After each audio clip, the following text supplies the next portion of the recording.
Even Richard Cockerell was moved to a proper smile, not his usual sardonic one, as Edinburgh started to look much more like his vision of them at Mireside on Saturday.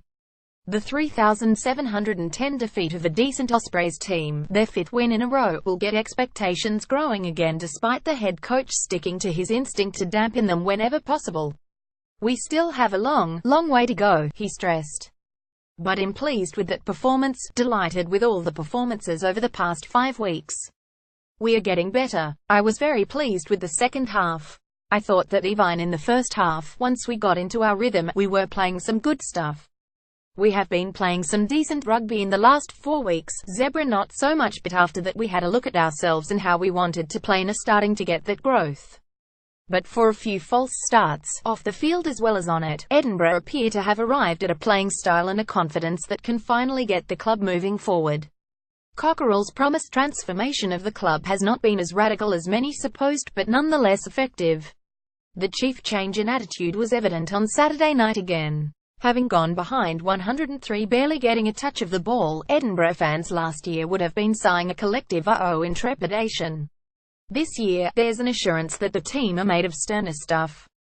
They endured 25 phases of Ospreys attack before surrendering a penalty kicked by Sam Davies in 22 minutes, and that was to be the last score the visitors enjoyed.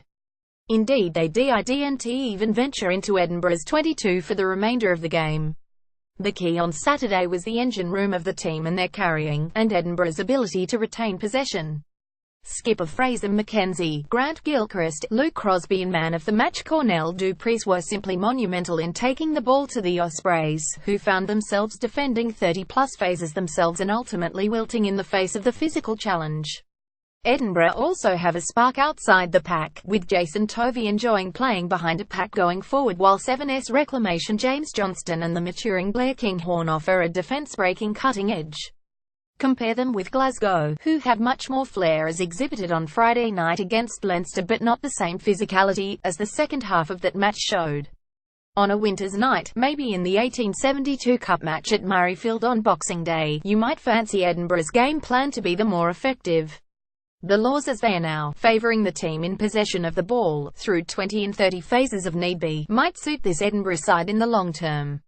A stern examination of where they are comes with a double-header in South Africa after the autumn tests break, but things are looking up at Mireside.